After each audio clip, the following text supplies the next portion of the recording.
Allah, ibu bapak, mas, adik-adik, jamaah kaum muslimin dan muslimah yang dimuliakan Allah. Di kesempatan kali ini ba'da maghrib menuju isya, mari kita manfaatkan waktu ini sebaik mungkin dalam bingkai taqarruban ilallah, mendekatkan diri kepada Allah Ta'ala, yakni dengan ngaji bareng. Namun sebelum ngaji bareng, mari bareng-bareng baca suratul Fatihah.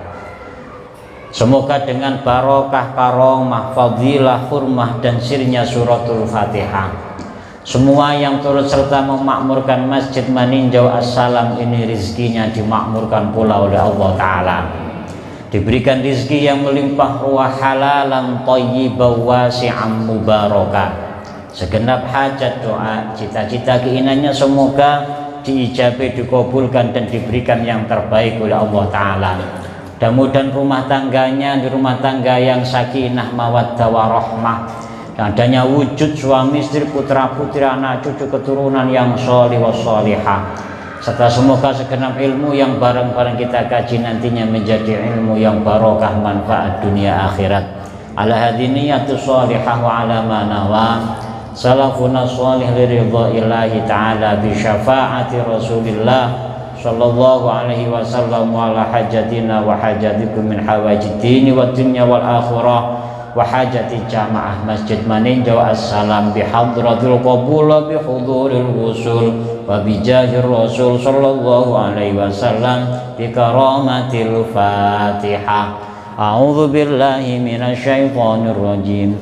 Bismillahirrahmanirrahim. Alhamdulillahi rabbil alamin. Ar-Rahmanir-Rahim. Maliki yaumiddin. Iyyaka na'budu wa iyyaka nasta'in. Ihdinas siratal mustaqim. Siratal ladzina an'amta 'alaihim ghairil maghdubi 'alaihim waladdallin. Amin. Rabbighfirli wa liwalidayya wa lil mu'minina amin. Bismillahirrahmanirrahim. Ibu bapak jamaah kaum muslimin dan muslimah yang dimuliakan Allah, ngaji bareng kita niki Pak Bu berangkat dari lantunan bacaan surah pada rakaat pertama sholat maghrib kita yang dipimpin oleh Imamun Al-Fadil, imam kita Masjid Maninjau Assalam, yakni surah At-Takatsur, pakai ta, At-Takatsur, bukan pakai sin, At-Takasur. Nah, kalau At-Takasur khawatir maknanya jadi kasur itu nanti ya. Kalau kasur empuk, nah spring bed maksudnya. At-Takatsur pakai ta, artinya bermegah-megahan atau lomba-lomba memperbanyak harta benda. Itu at-takasur. Kalau at-takasur pakai sin artinya saling memecah belah, karena kasurun itu artinya mecah, memecah. Ini at-takasur. Allah berfirman, A'udzu billahi minasyaitonir rajim. Bismillahirrahmanirrahim. Alhaakumut takatsur hatta zurtumul maqabir. Shadaqallahul adzim. Dua ayat aja Bu, Pak Isa ini Bu nanti. Dua ayat, kalau nggak selesai ya lain waktu sambung kalau ingat dan ditakdir. Ayat pertama surah At-Takatsur kurang lebih kandungan maknanya demikian. Alhaakumut takatsur, bermegah-megahan telah melupakan, melalaikan kalian semua. Bermegah-megahan apa? Bermegah-megahan dengan kehidupan duniawiyah. Melalaikan apa? Melupakan apa? Melupakan kehidupan akhirat. Orang itu kalau sudah orientasi hidupnya duniawiyah, maka akhiratnya akan terlupakan, Pak. Orang kalau sudah hidupnya itu ditujukan untuk dunia, akhirat ketinggalan. Harusnya itu ya kalau bisa berjalan selaras, seimbang. Akhiratnya rajin, dunia juga tidak ketinggalan, ngiringilah paling tidak. Dunia rajin, akhirat juga tidak ketinggalan. Rajin zikir, rajin sholat, rajin puasa, utang banyak, kreditan numpuk, nggak lunas-lunas, kepalanya pening, nggak kerja, ya keliru. Tetap akhirat ia harus diraih, dunia jangan ditinggalkan. Kalau ini timpang, nggak imbang, dunianya terlalu tinggi, melejit, akhiratnya jauh di bawah, jomplang ceritanya, nggak imbang. Atau akhiratnya tinggi, ahli ibadah, ahli riyadhah, ahli zikir, ahli sholat, anaknya punya anak, punya istri, nggak direken nafkah, nggak dikasih nafkah. Kalau ditanya, lo istrimu, anakmu makan apa? Tak pasrahkan kepada Allah Ta'ala. Waduh. Akhirnya nopo? Ke masjid, ke langgar, ke majelis, zikir wiritan. Pakai tasbih. Tasbih ini sebutan Indonesia. Makasih. Atau subha istilah Arabnya. Wiritannya, ya Fatah, ya Rozak, ya Fatah, ya Rozak, ya Fatah, ya Rozak. Habis sisa ngedur sampai tarhim subuh. Ya Fatah, ya Rozak, capek, ya Latif, ya Latif. Itu kan wiritan untuk rezeki banyak lah Pak. Tapi nggak kerja, habis subuh guringan. Bangun-bangun zuhur, sholat, wiritan lagi. Lah memang anak istrimu dimakani tasbih, dikeletai gitu gak? Kayak ya kasihan toh nggih. Silakan zikir iya, munajat iya, doa nggih, sholat hajat iya. Tapi bekerja ikhtiar zahir juga harus dijalankan. Itu harus imbang, Pak.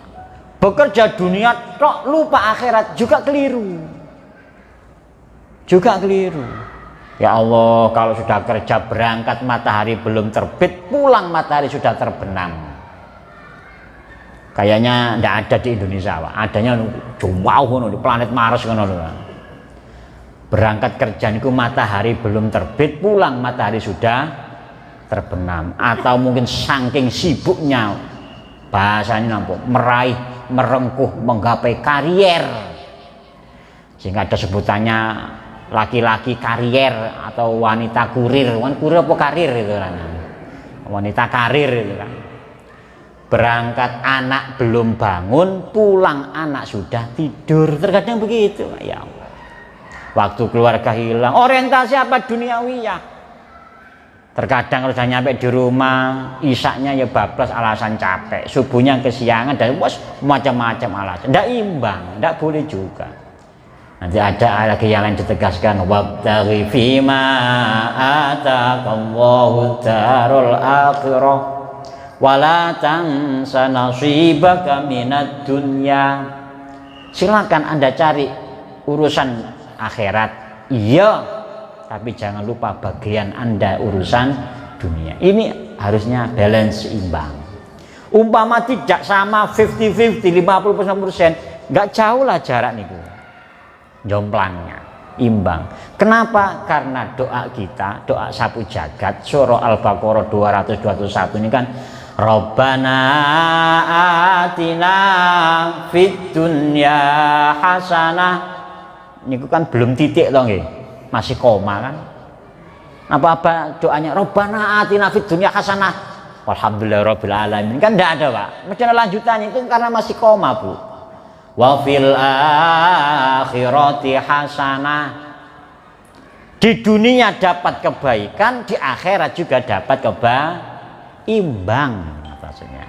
Bahagia dunia juga bahagia di akhirat. Senyum dunia membawa senyum di akhirat. Ya Allah, kita niki wis padha tuweke, sama-sama tuanya.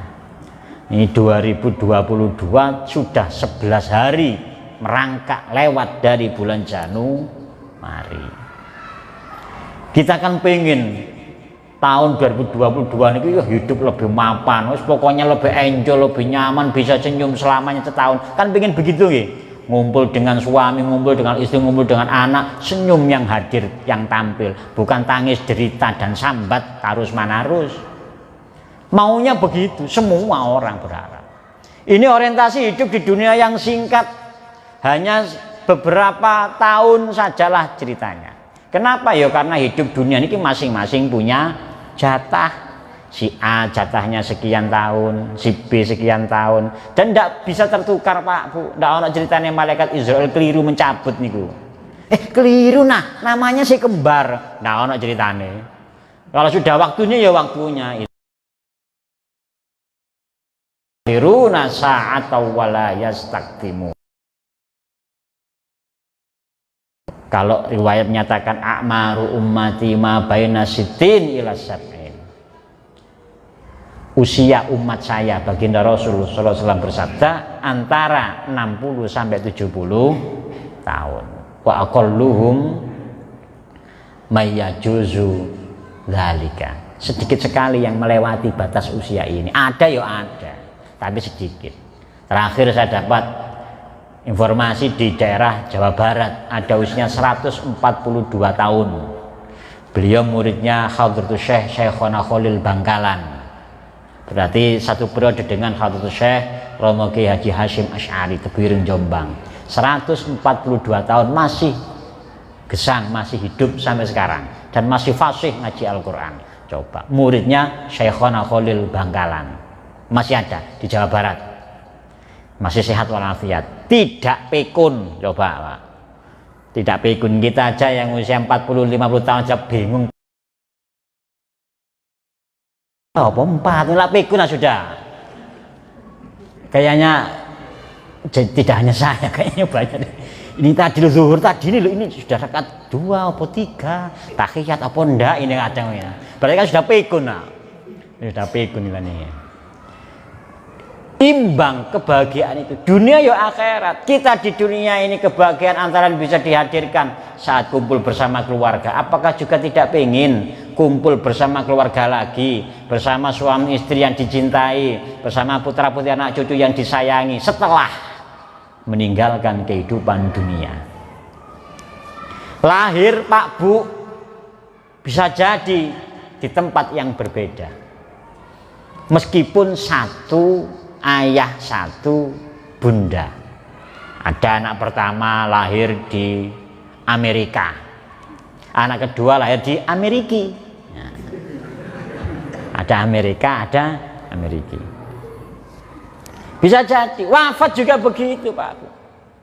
Wafatnya dimanapun, bisa jadi dimakamkan juga dimanapun. Belum tentu saat wafat di kota A dimakamkan di kota A. Tapi kan meskipun ini berbeda-beda, yang namanya satu keluarga hadir dalam kebersamaan, wujud kebahagiaan. Nanti harapan kita bersama, kumpul bareng bersama keluarga yang kita cintai di surganya Allah Subhanahu wa Ta'ala. Kan begitu loh Pak. Kebahagiaan akhirnya hakiki adalah saat bersama-sama kumpul di surganya Allah Subhanahu wa Ta'ala. Ya ayyatuhan nafsul mutmainnah, irji'i ila rabbiki radiyatan mardiyah, fadkhuli fi ibadi wadkhuli jannati. Kan gitu. Maunya kita ini kumpul bareng Pak Bu. Jangan sampai ngumpul di dunia tok, setelah itu pisah tercerai-berai. Bapaknya surga, istrinya neraka. Nauzubillahi min. Atau bapak mama surga, anaknya di neraka. Nauzubillahi min. Atau kebalik, anaknya surga, bapaknya neraka. Nauzubillah. Maunya kumpul semua di surganya Allah Subhanahu. Itu kan bahasanya bahagia akhirat. Bahagia dunia nggak ngumpul bareng nih. Gimana caranya? Jangan sampai gara-gara urusan duniawiyah lupa urusan akhirat. Pendidikan anak dikejar, ditempuh setinggi mungkin diraih. Gelar itu bila perlu orang bingung nyebutkan. Ini banyak S-nya. Banyak gelarnya. Tapi jangan lupa agama anak, pengamalan ajaran beragamanya, cara wudhunya, cara sholatnya, Berpuasanya harus juga bener. Jangan ilmu dunia dikejar, caranya wudhu ndak tahu, rukunnya sholat nggak tahu, cara bersuci loh ndak tahu, lah repot akhirnya. Habis kencing, cara istinjaknya tidak bener, asal kalau di maninjo insya Allah aman, sentuhnya bikin masjid itu kan ketahuan Pak Bu, takmirnya paham fikih dan tidak itu kan ketahuan, mana posisi kloset toilet, mana posisi tempat wudhu kan ketahuan di situ sudah. Terus bagaimana jarak antara kloset dengan tempat sholat, ini ada apa saja itu kan ketahuan. Oh berarti ini takmirnya paham fikih, toharoh, bab kesucian kan begitu. Ada terkadang itu tempat wudhunya itu melewati tempat kencing baru masuk ke masjid. Lagi apa? Ada lagi tempat kencingnya pakai baskom. Pakai baskom. Ya, terus maksudnya dengan apa? Ya kalau yang lain pakai air, pakai keran, dengan ini enggak pakai obat ceritanya, Pak. Bandara kan pakai tisu gitu Bang ya. Pakai tisu. Karena ada orang desa naik pesawat. Ceritanya nih, mampir di lounge niku tempat tunggu mau naik pesawat sing makan gratis tapi bayarin ngentol gitu. Terakhir nih Bang. Akhirnya pengen pipis.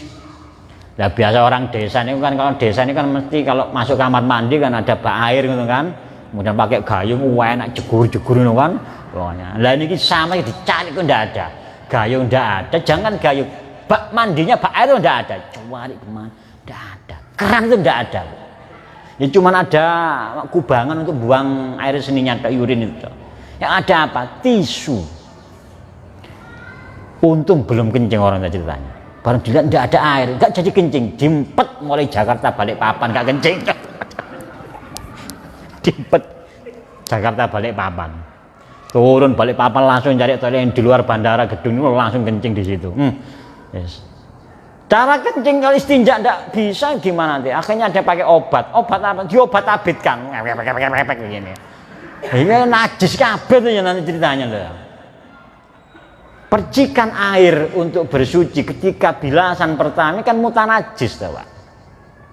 Nah kalau yang laki-laki saja, contoh laki-laki, apalagi kencing pakai baskom berdiri, ini kan ada pakai baskom berdiri berjeret, itu kalau misal mohon maaf, kalau pakai segitiga pengaman di dalamnya, habis celana kan ini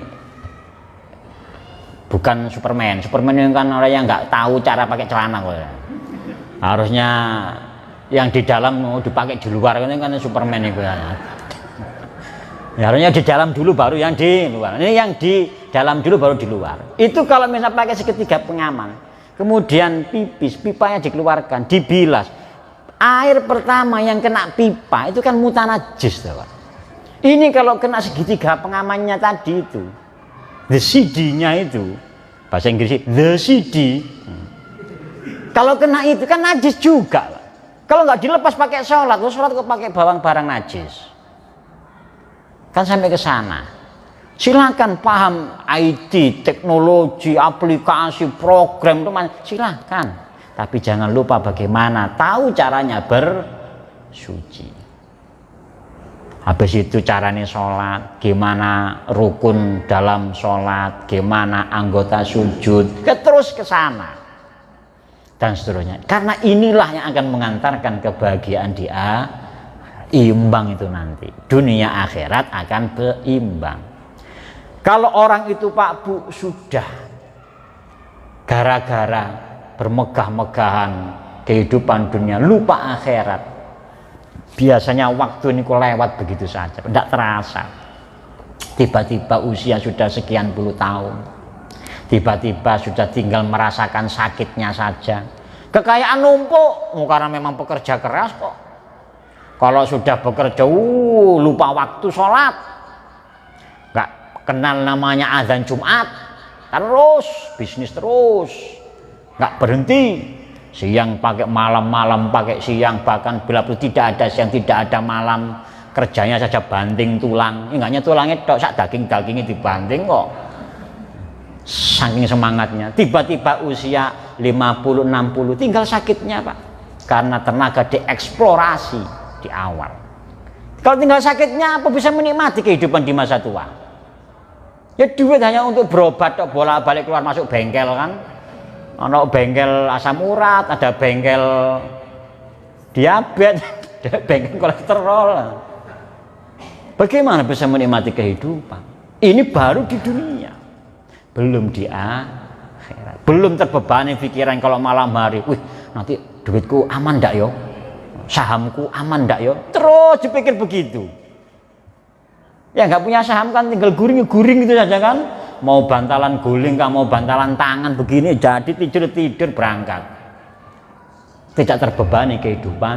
Tapi kalau dunia sudah menjadi orientasi hidupnya, hatta zurtumul maqabir, tiba-tiba sudah diumumkan innalillahi wa inna ilaihi rajiun. Contoh ini jangan kaget, coba tonton di rumah.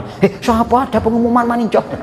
Contoh bro, contoh diumumkan di masjid. Ya Allah, gitu tetangganya bilang, masa sih? Kemarin terus sempat ngomong sama saya, kok tiba-tiba diumumkan? Coba bang, pengumumannya kan telah berpulang gitu kan. Telah bulikan 2022 diganti telah bulikan. Loh, kok sudah bulik? Kapan perginya? Kok tiba-tiba sudah pulang? Perginya kapan? Hatta zurtumul maqabir. Diingatkan, kala saufa ta'lamun. Jangan seperti itu. Sekali-kali jangan. Karena kalian akan mengetahui apa? Hakikat dari kehidupan yang asli, hakikat dari kenikmatan yang abadi, hakikat kebahagiaan yang sejati. Dunia cuma lintasan dan harusnya menjadi sarana modal untuk kebahagiaan akhirat bagi umat manusia ini. Jadi Allah Ta'ala itu Pak Bu merintahkan manusia itu supaya bahagia dunia akhirat. Dikasihlah modal. Ada diberi modal kesehatan, ada diberi modal kekayaan harta benda. Semua ini modal semua. Panjang umur ini juga modal. Supaya apa? Modal ini kita jadikan sebagai sarana untuk menuju kebahagiaan yang hakiki di akhirat. Kebahagiaan yang semu di dunia. Hasanah fid dunia juga hasanah fil akhirah. Cuma seringkali manusia itu hanya mengandalkan rasionalitas, akalnya lah, hitam di atas putih. Pokoknya kalkulasi matematika untung sekian. Akal yang seringkali digunakan. Lumrah lazim. Kenapa? Karena memang alam dunia ini sebutannya alam syahadah. Alam yang disaksikan, yang kelihatan mata. Makanya kelihatan mata ya, kalau ibu-ibu disuruh pilih mana antara batu hitam dengan batu permata. Ya jelas batu permata Pak, apalagi batu kali, ngapain batu kali, yang penting batu permata. Kenapa? Karena kelihatan batu permata, kelihatan harganya, kelihatan nilainya, kelihatan mahalnya, begitu. Kelihatan. Jangan terkecoh dengan kelihatan. Penglihatan indrawi manusia. Kalau ukur barometer, akal, rasio. Seringkali manusia ngandalkan yang kelihatan tadi. Karena dunia, padahal di dalam struktur gerakan sholat Pak Bu, ada saatnya kita ngandalkan akal. Tapi ada saatnya pula kita menyeimbangkan antara akal dan hati. Ada saatnya pula kita lebih memprioritaskan hati nurani. Niki simbolnya sholat saat berdiri. Akal kan letaknya di otak, loh nggih. Akal niku letaknya di otak. Kalau ada orang kok nunjuk akalmu kok taruh di sini sih, gitu. Berarti ini ya bungul. Kalau nggak bungul ya tambuk. Kenapa? Karena harusnya akal itu di ini. Kok akalmu kok taruh di sini sih? Berarti itu bungul tadi nih. Saat berdiri posisi akal ada di otak, otak ada di kepala. Kepala posisi tertinggi Pak kalau orang itu lagi sholat. Karena kepala kan di atas sih. Apa ada sholat yang kepalanya di bawah, kakinya di atas? Kayak kelelawar lah. Soalnya berdiri di atas kepala. Seringkali manusia mengandalkan rasionalitasnya. Tapi jangan lupa suatu saat manusia pasti akan didapatkan, dihadapkan pada kondisi yang harus menyelaraskan antara akal dengan hati. Hati simbolnya di dada, sodrun. Fis sodri kolbun, di dalam dada ada hati. Wafil kolbi fuadun, wafil fuadi sirrun, dan seterusnya. Ini nanti kajian ilmu tasawuf. Dada ada hati. Maka pada saat rukuk akan selaras, sejajar antara kepala dengan dada, ya. Apa ada orang rukuk niku bengkok begini, kan tidak ada.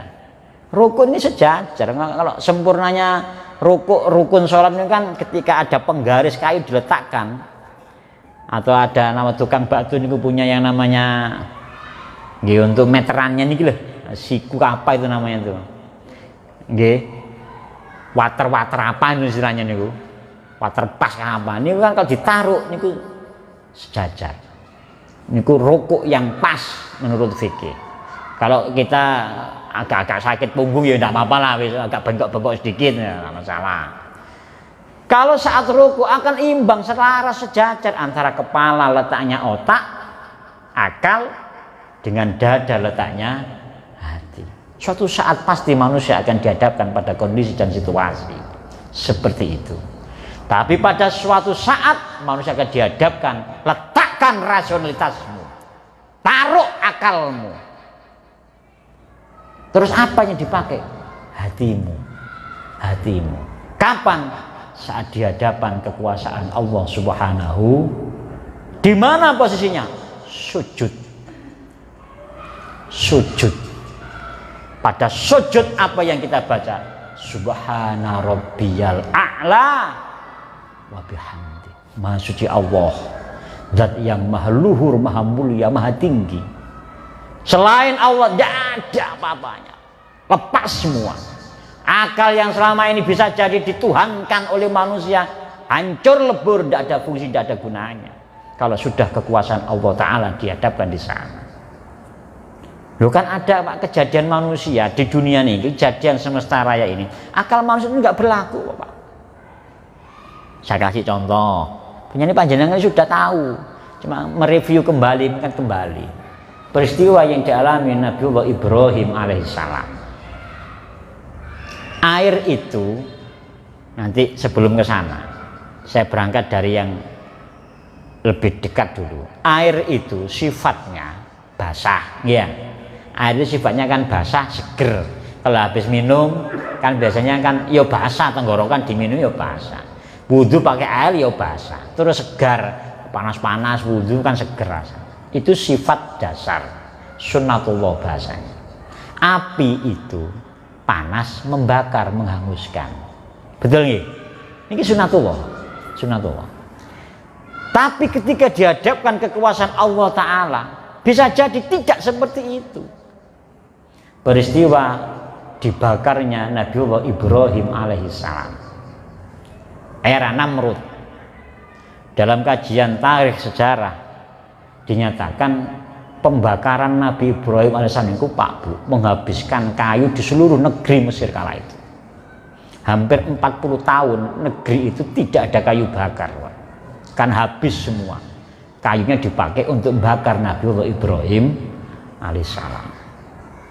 Jadi bikin semacam kubangan besar. Kemudian semua kayu yang ada terus hampir 40 hari 40 malam api ini berkobar. Habis kayunya. Bahkan orang kala itu, orang Mesir saat itu tidak punya kayu bakar untuk masak, sehingga kalau mau masak daging, untuk mematangkan, memasakkan dagingnya pakai rempah-rempah. Habis kan tidak ada kayu bakar, dipakai untuk bakar Nabi Ibrahim. Sifat dasarnya api tetap berlangsung. Apa? Bakar kayu-kayu. Buktinya apa? Selama hampir 40 hari 40 malam kayu ini terus terbakar. Habis tumpangnya lagi, masukkan lagi, bakar, jadi arang, jadi abu, bakar terus begitu sampai kayu habis. Berarti kan api sifatnya membakar. Sunnatullah di waktu yang sama, di tempat yang sama, tak sehelai rambut pun dari Nabi Ibrahim yang hangus terbakar. Padahal Nabi Ibrahim ya di situ nih sudah, tapi tidak terbakar. Kenapa? Karena kekuasaan Allah Subhanahu wa Ta'ala. Mau gunakan akal, letakkan manusia akal enggak fungsi kalau sudah di hadapan Allah Subhanahu wa Ta'ala. Sekarang yang air ini agak saya tarik contohnya dekat dalam kehidupan kita. Panjenengan mungkin pernah membaca sejarahnya Raden Makhdum Ibrahim atau Sunan Bonang, putranya Raden Rahmatullah Sunan Ampel Surabaya. Saya tadi ngelihat tongkat nih loh, karena tongkat nih yang saya tahu ini adanya di Raden Umar Said atau Sunan Muria, Gunung Muria, Jawa Tengah. Tongkat nih loh, ini super istimewa kan, ini kan baru di sini nih ada tongkat khutbah seperti ini kan, yang lainnya kan tidak ada. Sepertinya ini saya tahu nih seperti di Gunung Muria.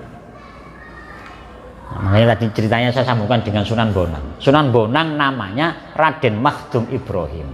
Ini gurunya Sunan Kalijogo, Raden Syahid. Sebelum jadi Sunan Wali Songo atau Sunan Kalijogo, Raden Syahid, perjalanan beliau ini kan ya, dalam tanda kutip lah agak muci lah Raden Syahid ini, Pak. Ngambil hartanya orang kaya cuma dibagi kepada orang miskin. Pejabat-pejabat Majapahit kala itu yang kaya-kaya itu diambil, dicolongi dalam tanda kutip artinya, tapi dibagi kepada rakyat yang miskin. Kebiasaan ini akhirnya ketangkap, walhasil diusirlah dalam tanda kutip Raden Syahid agar keluar rumah karena beliau termasuk putra Adipati Majapahit. Saat perjalanan bahasanya merantau tadi ini wis pokoknya keluar rumah, bambung kalau bahasa saya. Beliau niki masih muncul karakter, pengen ngambil kekayaan orang. Di tengah perjalanan di hutan jati antara Lamongan menuju Tuban, ketemulah kai-kai bawa tongkat. Kai-kai bawa tongkat jalan sendirian di tengah hutan. Tongkat itu digagangnya beruntaian permata intan berlian. Kena sorot matahari, lap gitu. Kayak ibu-ibu kan begitu nggih, Bu. Permatanya kan kalau pengen ngetes kan disol pakai senter kan biasanya nggih. Cahayanya gimana ya. Apalagi kalau pakai emas ini, jangan heran Pak. Ibu-ibu kalau pakai gelang emas, tidak akan mungkin dibalik baju, mesti akan dikeluarkan. Wah, kenapa? Biar tahu 1 kilo loh kelihatan. Waduh, emas asli ini berarti. Kalau tidak percaya berkilo berarti emas sepuan. Mas-masan gitu, mas makrus, mas ini gitu. Akhirnya ketika ngelihat ada kok kai-kai lewat di tengah hutan kok bawa tongkat, disaut, direbut tongkat, kaget, terjatuh Raden Makhdum Ibrahim Sunan Bonang, sudah kai-kai, terjatuh, terperosok secara tidak sengaja, ada rumput yang tercerabut dari tanah, nangis Raden Makhdum Ibrahim Sunan Bonang. Nah katanya Sunan ini yang Raden Syahid belum jadi wali, belum jadi Sunan Kalijogo. Hai, ngapain nangis? Pian karena kehilangan tongkat ini kah? Nangis.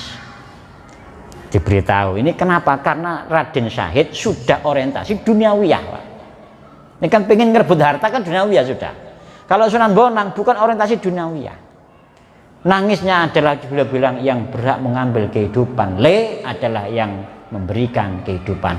Saya secara nggak sengaja mencabut rumput dari akar, belum tentu saat saya tanam bisa hidup kembali. Ini yang saya tangisi, bukan karena kehilangan tongkat, bukan karena kehilangan intan belian untaian permata yang ada di gagang tongkat. Kalau pian pengen, sampean pengen emas, no, ambilin emas. Sunan Bonang nunjuk pohon kolang kaling. Aren nggih di sini nggih.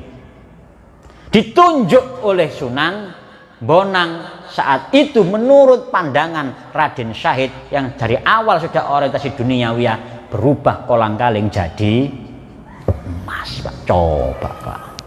Kok bisa? Akal letakkan kalau sudah ada kudrah wa iradatillah, kehendak Allah. Jadi emas, Pak. Nah kok orang sambil seberang nunjuk aren, ya jadi es campur, Pak.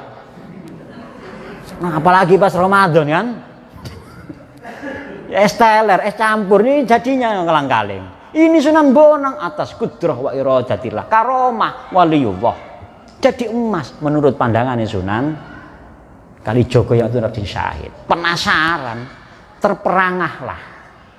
Akhirnya kaget, hui gitu bahasanya. Mungkin hui gitu. Emas. Akhirnya dipanjat ke pohon kolang. Setelah dipanjat bagaimana supaya bisa melepaskan gagangnya buah kolang-kaling dari batang, rontok jatuh di tanah, yang balik jadi kolang-kaling. Capek-capek manjat akhirnya jadi kolang-kaling lagi. Lemasnya tadi mana? Dicarilah kaiknya tadi ini Raden Makhdum Sunan Bonang, ternyata sudah pergi. Dikejar.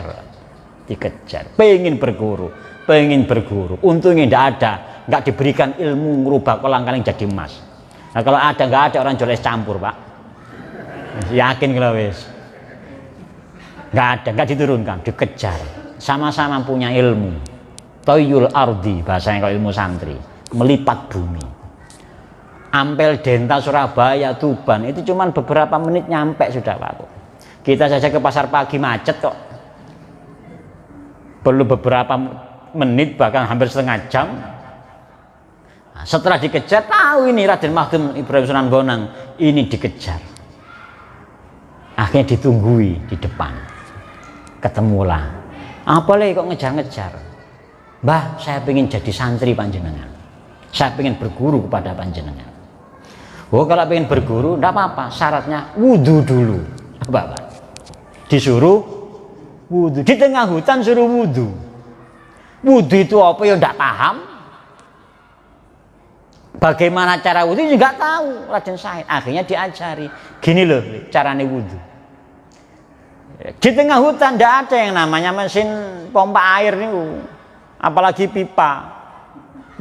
Akhirnya apa? Mendekatilah Raden Makhdum Ibrahim Sunan Bonang ke sebuah batu besar yang ada di situ. Jari beliau dicublesno. Tahu cubles nggih? Ban cubel. Blis. Niki Sunan Bonang, Bu, bukan kita. Tahu kita ya babras kabeh.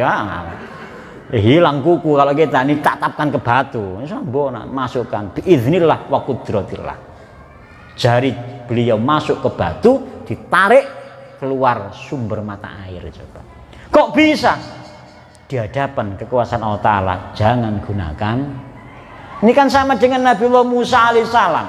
Saat tongkat beliau ditusukkan kepada batu, keluar 12 sumber mata air malah. Untuk 12 suku yang ada saat itu yang sengketa memperebutkan sumber mata air. Ini Sunan Bonang, gini loh cara wudhu deh. Beliau ajari caranya niat wudhu. Sunan Bonang saat ngambil air wudhu dengan air yang mancur dari batu tadi, ya bisa Pak, ya basah. Sekarang gilirannya Raden Syahid, ayo wudhu oleh seperti tadi. Raden Syahid nih loh Pak, ngambil air diginikan loh nggak basah, begini nggak basah. Coba, loh kok bisa?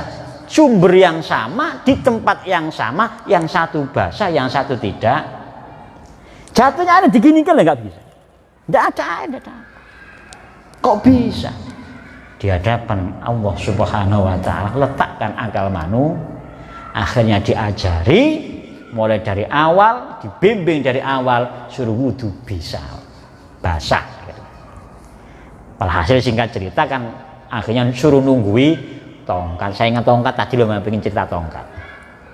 Jadilah Sunan Kali Jogo. Kali niku sungai, Jogo niku menjaga.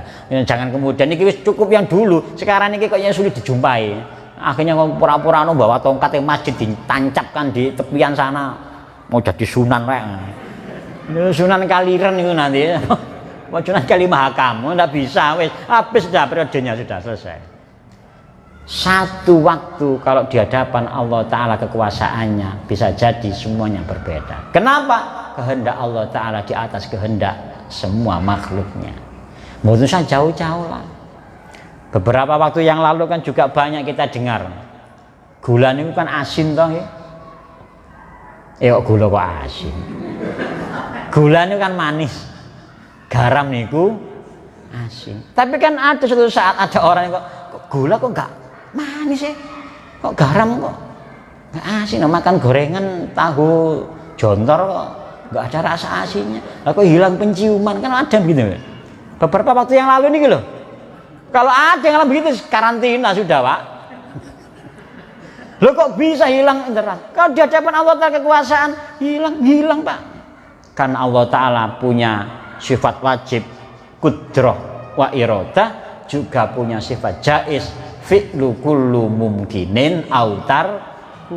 Kalau Allah menghendaki innama amruhu idza arada syai'an ayyakula lahu kun.